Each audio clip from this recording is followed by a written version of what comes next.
My name is Gabe Zollner. I read an interesting article yesterday on World Net Daily, and it had to do with a new series of agendas that the Obama administration is trying to put forward. And what they want to do is they're calling it the new wage floor. And what the new wage floor is designed to do, according to what they say it's designed to do, is to bring around 700,000 people out of poverty. And how they propose to do that is by increasing their average wage by about 27% to an hourly wage of $12.25. And this would be applicable to a certain cross-section of companies.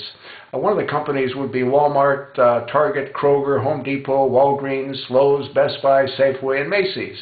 Now, what's interesting is that those companies are pretty much all controlled by Republicans one way or another.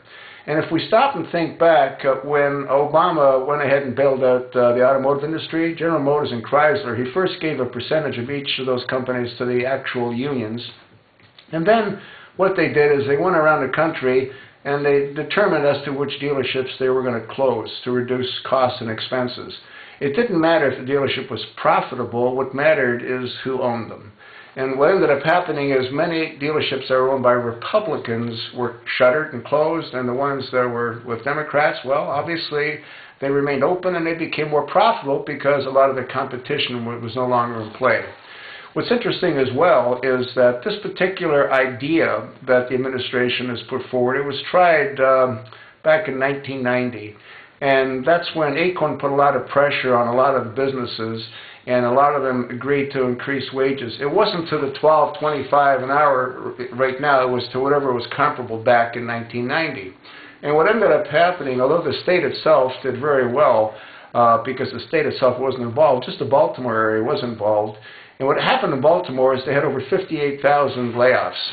So obviously it failed before, and I don't understand why they think it's going to work now. What's interesting as well is that the Obama administration, there's no one, including Obama, that has any real business sense.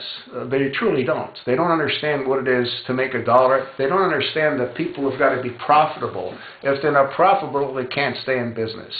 So what's going to happen to all these stores? Well, first thing that's going to happen is they're going to have to increase their prices. And the reason that is because they're going to have to find a way to find that additional 27% to pay their employees.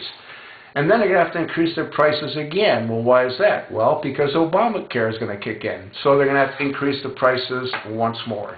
Now, the companies that aren't on that list, for example, Costco, because Costco is a very strong Democratic supporter, they don't have to deal with that additional 27% burden.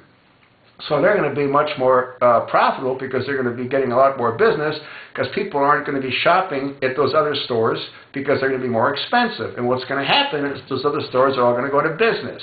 And when that happens, then Costco and companies like Costco that have received this, these favorable treatments, they're going to be able to charge whatever they're going to want to charge. So who gets hurt through this whole process? Well, it's not going to be Obama. It's going to be you and me. It's going to be us. It's going to be the middle class. It'll be the low class. It'll be the high class. It'll be every class, because every class will be impacted. You know, there's an old saying, the first sign of insanity is when you try doing the same thing over and over again and expecting a different outcome. They already tried this. It didn't work. Why do they want to try it again? They want to try it again because Obama wants to force business out of business. That's what he wants to do. He wants to cripple our economy, folks. That's exactly what he wants to do.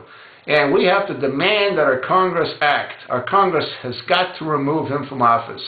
Obama, according to the Constitution, is not eligible to be in office. In 1948, there's the British Act of 1948, which states that any child born from a British subject, irrespective of where he or she is born, is in fact a British subject. As a British subject, Obama is not eligible to be in office. Wake up, folks in Congress. Wake up and save this country before it's too late. This is just one example of the devastation that this country is going to be experiencing if he's allowed to remain in power. Thanks.